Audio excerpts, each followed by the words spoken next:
Bonjour à tous et toutes. Je vois qu'il y a une majorité de femmes, quelques garçons. Alors, tout d'abord, je veux remercier Frédéric Casset qui m'a invité à vous parler de l'activité du laboratoire contrôle qualité, qui est une activité encore un petit peu méconnue. Enfin, il y a du mieux quand même. Je trouve qu'on ne confond plus trop assurance qualité, contrôle qualité. Mais je vais encore essayer d'éclaircir ce métier.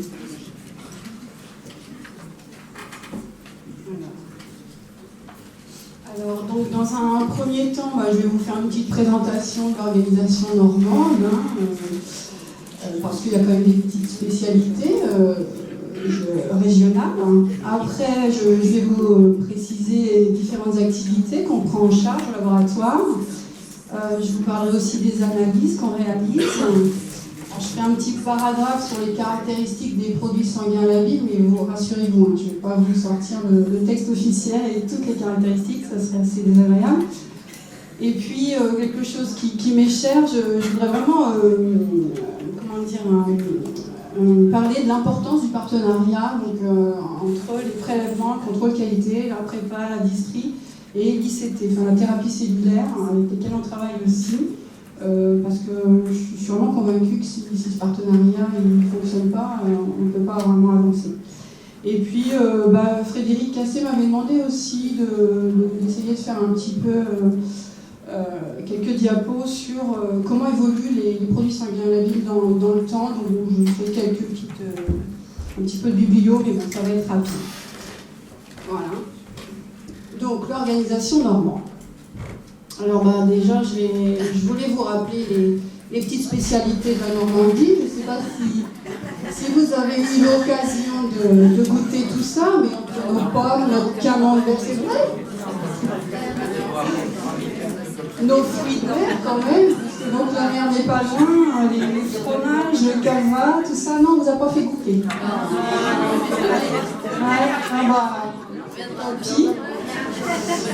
Tant pis pour vous, au moins vous les aurez en photo.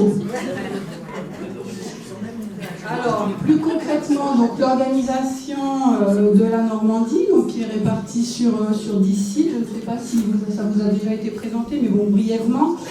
Donc, qui vont les sites de Cherbourg à Dieppe. En gros, on passe. La technique nous lâche. Non, c'est bon? Ça va être sympa. Bon. Donc de Cherbourg en passant par Saint-Lô, Caen, Alençon, Le Havre, Lisieux. Ouais. Bouge ta souris un petit peu. La souris qui fait ça. Ah oui, c'est le truc là-haut. C'est intéressant. Donc on va se dépêcher par toutes les diapos. Lisieux, Évreux, donc Rouen et Bois-Guillaume. Donc Bois-Guillaume, c'est le plateau technique qui comprend le service de préparation, et donc le laboratoire contrôle qualité est situé à Bois-Guillaume, juste en face, ce qui facilite les échanges et partenariats. Et puis sur Caen, on a également un site de préparation donc pour les CPA et les plasmas de Basse-Normandie.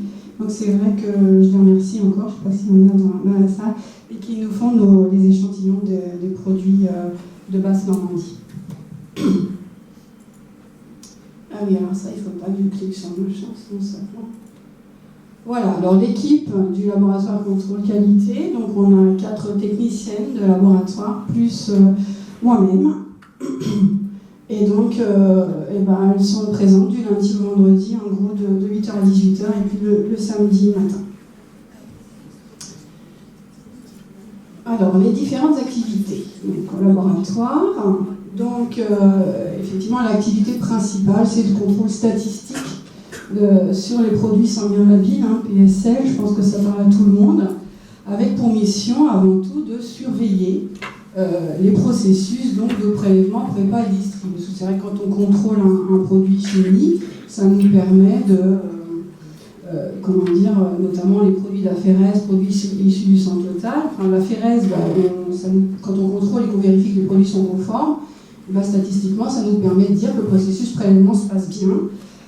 Sur les produits issus du sang total, pareil, quand on voit que les produits sont conformes, c'est que tout le processus prépa fonctionne correctement. Et puis on a aussi des contrôles de produits à péremption, donc les CGR à 42 jours, les concentrés plaquettaires à 5 jours. Et là, ça permet de voir que toute la chaîne en fait s'est bien passée, que les conservations sont correctes. Et ça, c'est très intéressant, je vous en montrerai quelques exemples après. Donc globalement, on établit un plan d'échantillonnage en début d'année pour chaque type de produit, à partir de processus bien caractérisés, en fonction de la prévision annuelle, des quantités. Et puis on en déduit des effectifs de contrôle à partir d'une norme qui est en passe d'être modifiée, qui ne convient pas. Enfin, il y a un groupe de travail national qui travaille là-dessus pour unifier les pratiques et trouver quelque chose qui conviendrait davantage à l'activité. Alors, c'est vrai qu'on essaye d'être dynamique puisque les prévisions annuelles elles changent régulièrement. Vous savez que les objectifs bougent pas mal. Et donc on essaye de revoir ça tous les mois, à partir d'extraction in-log, et on modifie éventuellement les effectifs de contrôle. Alors, en termes de... Donc tous ces résultats-là sont diffusés mensuellement à tous les pilotes de processus, et on alerte bien sûr les pilotes concernés quand il y a une dérive. On établit des cartes de contrôle pour assurer le suivi des processus. On calcule aussi régulièrement le taux de non-conformité pour chaque type de PSL. Et tous ces résultats, les contrôles statistiques, sont envoyés tous les mois à la base de données nationale. Donc toutes les régions font ça. Et puis il y a une exploitation nationale avec une synthèse qui en sort quelques temps plus tard. Donc c'est intéressant à suivre et ça permet de se comparer aussi, de se rassurer sur la qualité de nos produits, même si on n'est pas inquiet. Et ces résultats, les contrôles statistiques, nous servent aussi à suivre les séparateurs d'aphérèse. Alors, on a également des contrôles ponctuels. Alors, dans chaque région, il y a un jargon. On s'en aperçoit quand on paramètre dans U. Chacun a son petit mot pour dire ça. Il y en a qui parlent de suspicion d'anomalie. Il y en a qui parlent de levée de doute. Enfin, peu importe. L'idée, c'est dans un contexte de doute sur un produit sanguin, donc soit l'infirmière qui a un message machine sur sa machine d'aphérèse, ou en prépa, il y a un problème de filtration, il y a des caillots, des choses comme ça. En distri, problème d'aspect, d'hémolyse notamment, ou de plaquettes. Et donc, dans ces cas-là, oui, j'ai été trop vite. Dans ces cas-là, bien sûr, le contrôle qualité reçoit donc un papier qui dit qu'il faut contrôler le produit, en fait. Donc, nous, on vérifie que les caractéristiques des produits concernés sont correctes ou pas. Donc, dans ce cas-là, le produit est soit remis dans le circuit, soit détruit, refiltré. Enfin, voilà. Donc on gère aussi les contrôles in process sur tout ce qui est produit issu du sang total. Donc ça, c'est pour participer à la maîtrise du processus prépa, notamment et essentiellement dans la fabrication des mélanges de concentrés plaquettaires issus du sang total, puisque c'est un processus assez complexe qui impose effectivement de maîtriser les couches leucoplaquettaires, les volumes, les taux d'hématocrit, des choses comme ça. Et donc, nous, on fait des contrôles à la demande du responsable de prépa et ça lui permet de standardiser son process. On a également une approche de type bilan matière, ça nous permet de calculer les rendements plaquettaires. En gros, on calcule combien on avait avant, combien on avait à la fin, combien on a perdu. Ça lui permet aussi d'améliorer. Et donc tout ça nous permet aussi de connaître les performances des DMU, tous ces contrôles sur la déleucocytation, les temps de filtration, perte en principe actif. Donc c'est intéressant de savoir qu'un kit perd tant d'hémoglobine quand on filtre, ou des choses comme ça. Donc ça pourrait aider des fois au choix pour les marchés nationaux, même si en pratique c'est pas fait. Alors en contrôle... La logique nous échappe parfois.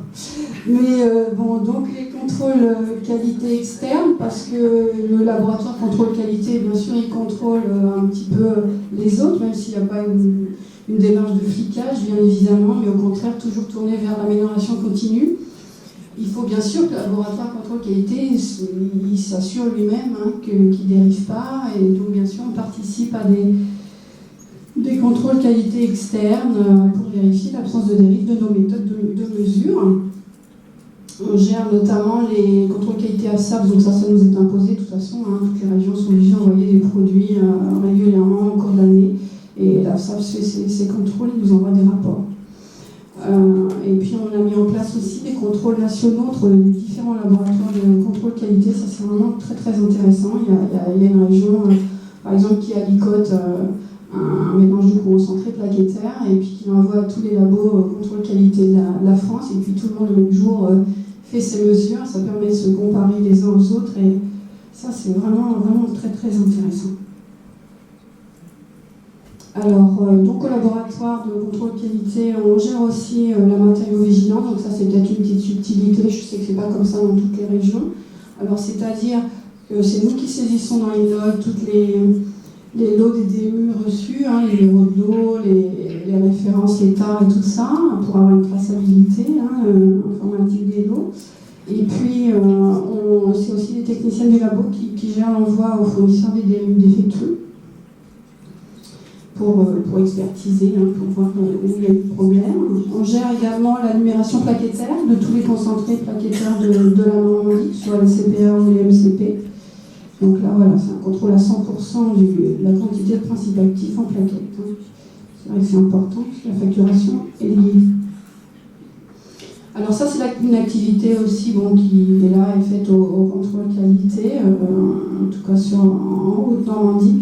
On contrôle la conformité des produits de thérapie cellulaire de Haute-Normandie, c'est-à-dire qu'on va quantifier les cellules CD34 et les CD3 positives. Donc ça, c'est partenariat avec le laboratoire de thérapie cellulaire. Et on participe également à des protocoles, on a une convention avec Macropharma, on teste les médias filtrants, on qualifie des machines, on essaie les nouveaux DMU, enfin voilà. Alors après, donc les analyses qu'on fait au labo pour forcément gérer tout ça. Alors bien sûr, la cytométrie en flux, où là on quantifie les globules blancs résiduels dans les différents types de produits sanguins labiles, que ce soit les CGR, les CPA, les plasmas, les MCP. Et puis ce que je vous disais, donc, pour la thérapie cellulaire, donc, le cytomètre de flux nous permet également de quantifier les cellules souches, donc soit sur les prélèvements de sang périphérique, de moelle ou de corneau. Et puis on quantifie également les cellules CD45 et CD3+, pour les prélèvements de leucocytes, cellules mononucléées. Enfin, on a un petit protocole aussi en cytométrie de flux pour essayer de quantifier les plaquettes, puisque c'est un travail qu'on a développé au laboratoire, parce qu'il y a une grosse problématique pour le comptage des plaquettes, dans le concentré plaquettaire, autant sur les tubes NFS. En gros, tous les automates disparaissent, quoique quelques subtilités. Sur les concentrés plaquettaires, c'est affolant, on s'aperçoit qu'il y a jusqu'à 30% d'écart sur un même échantillon. Et donc nous, on a essayé de mettre au point une technique de référence en fait, de comptage qui n'est pas facile à mettre en place, mais bon, on avance là-dessus. Alors, on a bien sûr un compteur hématologique, donc là c'est l'Advia, 21-20 litres de Siemens, qu'on s'équipait il y a à peu près un an, et qui est connecté à une log, et donc c'est pratique pour tout ce qui est comptage plaquettaire en systématique. Donc forcément on fait l'hémoglobine dessus, on détermine l'hématocrit sur les concentrés de globules rouges, les plaquettes. Après on fait un petit peu de spectrophotométrie pour déterminer le pourcentage d'hémolyse dans les concentrés de globules rouges à péremption. Et également pour déterminer le taux de protéines résiduelles sur les concentrés de globules rouges déplasmatisés et les CPA et les mélanges déplasmatisés. Ah bon, on a un petit pH mètre, bon voilà, c'est pas énorme comme activité, mais enfin bon voilà. Et ça nous permet de mesurer le pH à péremption sur le concentré plaquettaire, parce que c'est une exigence réglementaire. On a aussi un microscope pour compter nos globules rouges résiduels dans les plasmas thérapeutiques. Alors on avait jusqu'à il y a un an à peu près, on gérait aussi les analyses de coagulation sur les plasmas pour doser le facteur 8 fibrinogène C. Mais bon, ça, on a sous-traité à l'EFS Nord de France parce que l'activité était vraiment trop infime quand il s'est agi de renouveler l'appareil. En fait, c'était pas rentable, quoi. Donc ça marche bien aussi, cette sous-traitance. Et on fait le dosage des protéines totales sur le plasma, ça c'est notre QBD qui fait ça. Alors, les caractéristiques des PSL, donc juste pour vous rappeler, en fait, on a un texte officiel qui nous impose des caractéristiques et sur chaque type de produit et qui nous permet de déterminer les critères de conformité. Donc j'ai mis quelques exemples, je ne vais pas tout vous lister, bien sûr, ce serait pénible. Mais bon, en gros, un concentré de globules rouges doit contenir au moins 40 grammes d'hémoglobine. Et puis un hématocrite entre 50 et 70%, on doit avoir moins d'1 million de globules blancs. Et puis, à péremption, ne pas avoir un degré d'hémolyse supérieur à 0,8%. Pareil pour les plaquettes, les CPA, donc au moins 2,10 plaquettes, enfin voilà. Le pH qui doit être supérieur à 6,4 à péremption. Alors ces textes, ils évoluent, bon pareil, sur le plasma, les concentrations de protéines, le facteur 8, et le globule blanc aussi. Il y a aussi des critères sur les températures de conservation, sur les libellés d'étiquettes. Donc le contrôle qualité est censé contrôler tout ça conformément à la réglementation. Alors là, oui, le chapitre sur l'importance du partenariat entre, je vous dis, tous ces services, entre le sécu, les prélèvements, la prépa, le distri et la thérapie cellulaire. Je suis vraiment convaincue que sinon ça ne marche pas. Donc j'ai donné quelques exemples pour le partenariat entre prélèvement et contrôle qualité.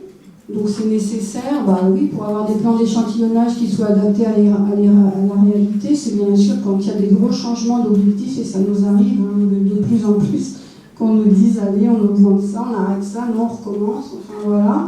Et donc le contrôle qualité derrière, il doit s'adapter, et donc forcément avoir les informations en bon, enfin voilà, c'est pas une réactivité à 8 jours non plus, on change pas quand même tous les jours du nombre de contrôles qu'on doit faire, mais bon, c'est important, oui, qu'on ait les infos, et ça marche assez bien à notre région.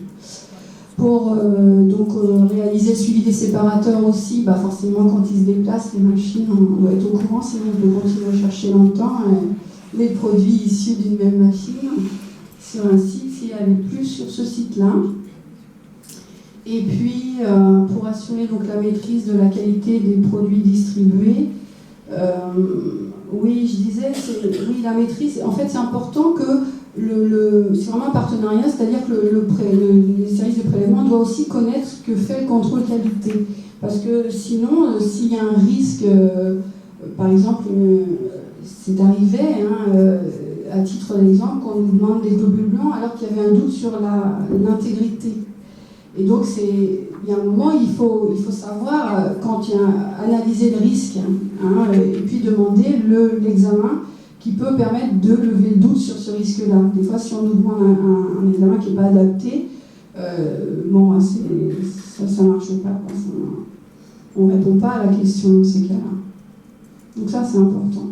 Et puis, le labo au contrôle qualité participe à la validation des nouveaux pesons. Donc ça, voilà, on édite un rapport de validation. C'était pour donner un petit exemple du partenariat. Alors, entre la prépa et le contrôle qualité, c'est pareil. Il y a besoin d'une étroite collaboration pour que l'échantillonnage des PSL, par exemple, en cours de processus, il faut qu'on s'intègre dans la routine de la prépa. Bien évidemment, si on met des biais, ça ne va pas aller. Donc, il faut qu'on connaisse que les techniciens du contrôle qualité connaissent les circuits, les contraintes de la prépa. Pour la gestion des résultats non conformes également, parce qu'en fait, c'est vrai que jusqu'alors, mais ça va changer, dans U, il y avait très peu d'examens réalisés au contrôle qualité qui étaient saisis dans une log, donc il n'y avait pas de conséquences sur les produits. Ce qui fait que, par exemple, les globules blancs, ça n'existe pas dans une log. Alors qu'on a une norme qui nous impose de vérifier qu'on a moins d'1 million de globules blancs dans un produit. Et donc, quand on a un résultat non conforme, à chaque fois, c'est en gros, on dit à la prépa, celui-là n'est pas conforme, il faut le refiltrer. Donc, il n'y a pas de blocage informatique et tout. Donc, il est vraiment important. Là, il y a un bon partenariat, une bonne compréhension. Mais ça marche très bien. Alors, pareil, oui, on envoie les filtres aux fournisseurs, hein, lorsque par exemple il y a un résultat non conforme.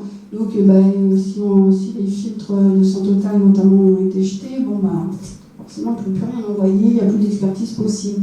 Donc ça, c'est pareil, c'est important que ça fonctionne bien.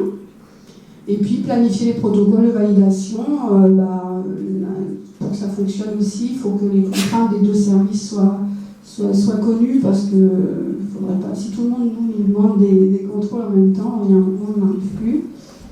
C'est pas toujours facile ça de planifier.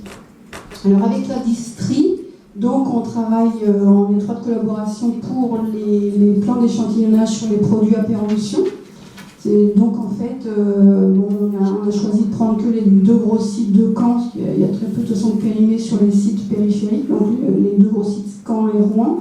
Et donc on a un plan d'échantillonnage qui savent qu'ils doivent nous envoyer tant de CGR périmés et tant de CPA et mélanges plaquettaires pour qu'on puisse faire nos contrôles. Donc ça marche bien aussi. Donc, on a été aussi amené à intervenir ponctuellement donc, sur un problème de chambre froide. L'été, pas le dernier, mais celui d'avant. Il y a des incidents de chambre froide, par exemple, sur les chambres moins 30, sur les plasmas. Dans ce cas-là, on contrôle le facteur 8, ce qui nous permet de dire c'est bon, c'est pas trop redescendu, on peut garder les produits. On a eu aussi des problèmes d'hémolyse en fait, de CGR qui apparaissaient hémolysés en district, qui étaient très très bien détectés en district. Moi j'étais impressionnée de l'œil en fait que les gens ont, ça collait vraiment bien aux résultats d'analyse, c'était très fort ça. À la fin on faisait même plus d'analyse en fait, c'était à l'œil. Ah, c'est trop fort, hein, c'est vrai que une vraie technicité intéressante. Et on a aussi été sollicité, laboratoire contrôle qualité, pour valider des transports de PSL par pneumatique en fait, sur le site des Freux. Donc c'est pareil, on s'est amusé à mesurer les hémolyses sur les CGR, après on les a fait balader dans les pneumatiques, on fait faire plein de voyages, et puis on a refait l'hémolyse après, et c'était pareil. Donc, ça c'était intéressant aussi. Alors, j'ai mis deux beaux exemples, effectivement, de contribution du laboratoire à l'amélioration de la qualité des PSL. Alors, en juillet 2005, effectivement, il y a un nouvel arrêté qui nous tombe, un journal officiel, qui dit il faut maintenant vérifier qu'à la fin de la durée de conservation, donc le pH des concentrés plaquettaires doit être compris entre 6,4 et 7,4, et puis les CGR qui doivent être hémolisés à moins de 0,8%. Et c'est vrai que sur le coup, on se dit, oui, et alors, de se dire à la fin de la conservation, mon truc, il était bon ou pas bon, et en fait, finalement, c'est hyper pertinent, cette démarche, puisque nous, forcément, on a mis en place nos contrôles statistiques, puisque c'était une exigence réglementaire, et on s'est aperçu qu'on avait de nombreux CPA non conformes en pH, donc notamment, au bout de 5 jours, qui était un peu acide en fait, un peu bas, en dessous de 6,4, enfin on était à 6,3, 6,2, c'était pas dramatique, mais bon quand même. Donc ça nous a posé question sur le mode de conservation et tout. On a fait des... Ouais, j'ai pas tourné dans le bon sens, enfin bon, je vais vous dire la suite après. Donc, et puis on a eu aussi, en faisant des hémolyses sur nos CGR périmés, on s'est aperçu qu'on avait des unités enfants qui étaient non conformes, donc supérieures à 0,8%. Donc l'analyse des causes pour les pH des CPA, c'est vrai que ça nous a amené à nous rendre compte que les pH étaient très concentrés, je crois que c'est les gambros, caridiens, en fait n'étaient pas toujours stockés en deux poches, c'est-à-dire que les plaquettes avaient du mal à respirer, et donc il y avait du lactate, enfin bref, le pH baissait, et on a résolu le problème très facilement, et c'était intéressant de s'en rendre compte. Pour les CGR unités enfants qui étaient hémolisées, c'est pareil, on a remonté, essayé de comprendre pourquoi, et on s'est rendu compte qu'on avait une pratique d'irradiation systématique des unités enfants, et puis qu'il y avait des gags dans le paramétrage INLOG qui ne faisaient pas conserver comme le texte le disait. Et puis, en fait, tout ça nous a permis de diminuer le taux de péremption déjà des unités enfants, les a réorientés sur sur un site qui en avait la culture, et donc il savait les distribuer. Et donc tout ça a effectivement été très efficace. Alors qu'au départ, on se dit, bon, oui, voilà, faire des contrôles sur un produit périmé, quel est l'intérêt? Et moi, je trouvais ça vraiment très, très intéressant. Alors, donc là, c'était pour Frédéric, hein, qui m'avait demandé de faire un petit peu... Ouais, voilà, donc ça tombe bien. Donc, sur l'évolution, bon, comment évoluent les PSL dans le temps? Bon, c'est très très succinct. Je n'ai pas fait une grosse revue bibliographique, je m'en excuse, je n'ai pas pris le temps en tout cas de le faire. Enfin, donc sur le vieillissement des globules rouges, déjà, je ne vais pas résister au plaisir de vous présenter une étude qu'on a menée au laboratoire sur l'impact de l'irradiation des CGR, donc sur le taux d'hémolyse, et qui a fait l'objet d'un poster à la SFTS de Lyon cette année. Donc, bon, je m'excuse, c'est une unité logarithmique, c'est un petit peu particulier, il faut le lire à l'envers. Mais bon, donc en gros, c'est connu, hein, que l'irradiation induit l'hémolyse, ça paraît assez évident, c'est connu dans la littérature. Mais donc les textes là qui nous imposent les durées de conservation ne sont pas, à mon avis, adaptées à la réalité, puisqu'en fait, donc un CGR non irradié, bon, vous savez qu'il peut vivre 42 jours. Et puis, unité adulte, hein, le classique. Quand par contre il a été irradié donc, dans les moins de 15 jours après prélèvement, l'unité adulte elle a le droit aussi de vivre 42 jours. Alors que l'unité enfant, ils l'ont descendu à 28 jours, la durée de péremption. Et donc moi j'ai montré que, en fait, que soit un CGR unité adulte ou unité enfant quand c'est irradié, vous voyez que la valeur là, enfin, le trait, là, moins 0,1, ça correspond à la norme de 0,8%. Hein, donc c'est-à-dire que, en fait, là, ils sont non conformes, globalement, tous. Donc, une grosse majorité sont non conformes, que ce soit unité adulte ou enfant. Alors que les CGR unité adulte non irradiées, tout va bien, hein, la moyenne, elle est là, moins 0,6. En gros 0,2% d'hémolyse, alors on a le droit à 0,8.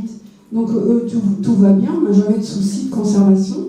Mais dès qu'on irradie, c'est classique, l'irradiation, elle abîme les globules rouges qui lisent.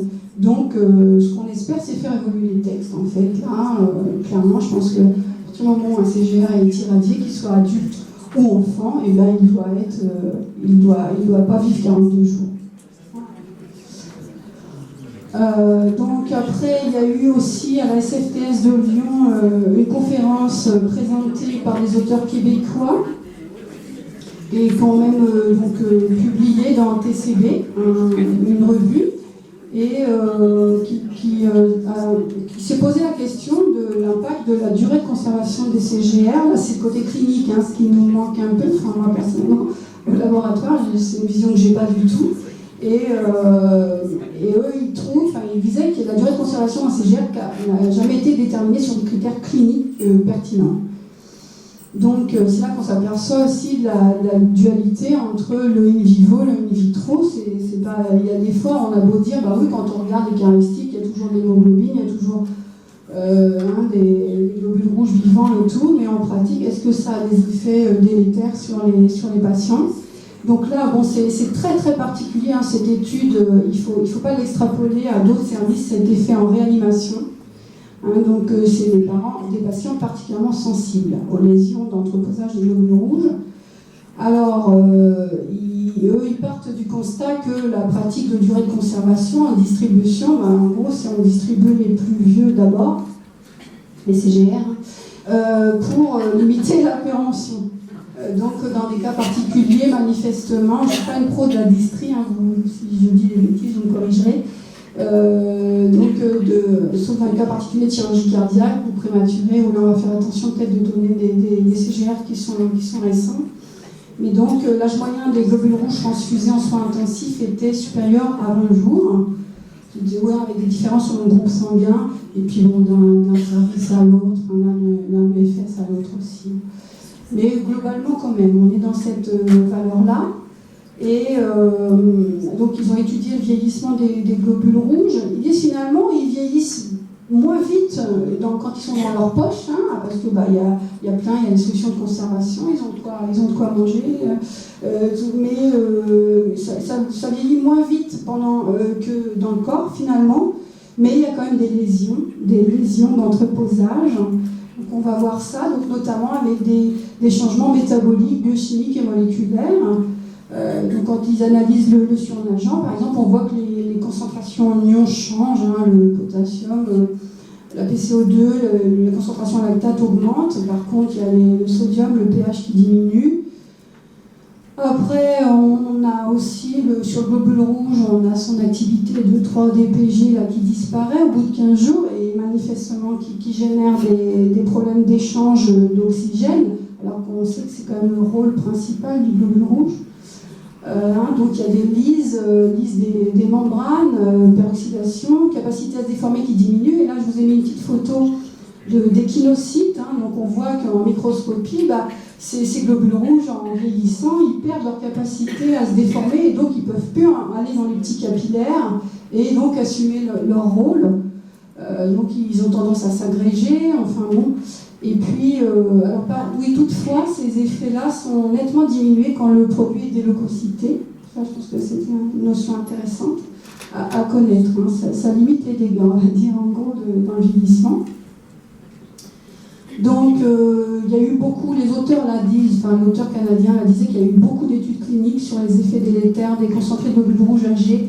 Malheureusement, il y a une grande divergence de résultats. Il y a 3 études qui disent oui d'un côté, l'autre qui dit les 3 études qui disent non.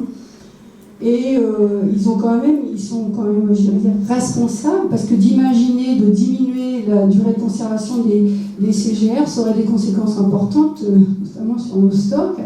On serait, ils disent la perte de culot passerait de 1 à 30% si on diminuait de la moitié. Donc vous imaginez qu'on n'arriverait pas à gérer, clairement. Et donc 20% des transfusions ne pourraient pas être honorées si on conservait les concentrés de rouge que 14 jours. Parce que 14 jours, ça avait l'air d'être la période à laquelle ils trouvaient qu'en gros jusqu'à 14, ça va, les globules rouges, tout va bien. Et puis après, ils commencent à perdre vraiment leur capacité. Surtout, changez pas vos pratiques. Hein. S'il y a des gens de distri là, je n'ai aucun pouvoir pour faire changer ça, et surtout pas. C'est intéressant de savoir qu'on se pose des questions, après, changez rien. En fait, face à ces divergences de résultats dans les études, ils vont entamer, il y a une étude clinique randomisée qui est absolument indispensable, et il y a déjà des études en cours donc pour savoir si le sang vieux est nocif pour les adultes en réanimation.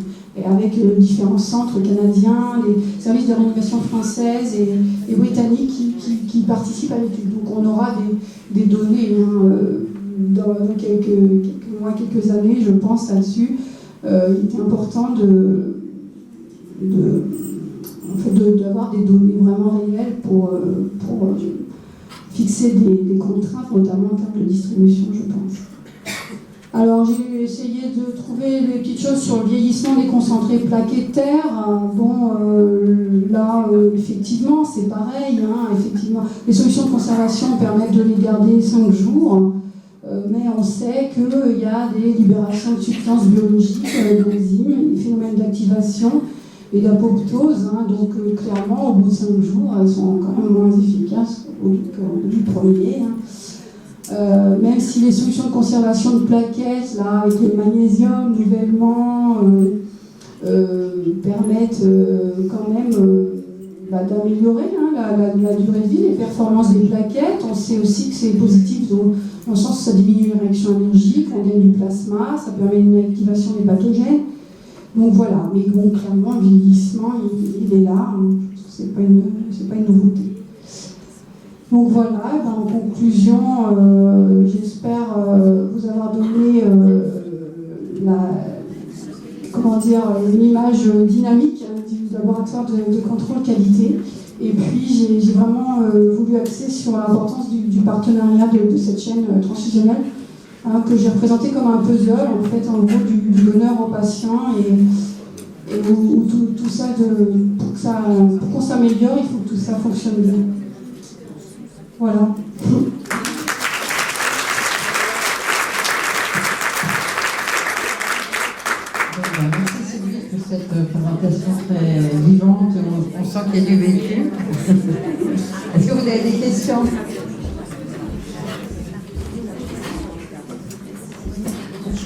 Bon, Vous avez parlé de l'irradiation au niveau des centres vasculaires, oui, qu'il ne fallait pas les garder jusqu'à 42 jours pour l'unité adulte. Combien de temps vous préconisez de les garder? Parce qu'il est vrai que maintenant on travaille quand même avec un stock de produits radiés en cas de panne des radiateurs. Et il y a aussi l'unité pédiatrique. Vous n'avez pas abordé.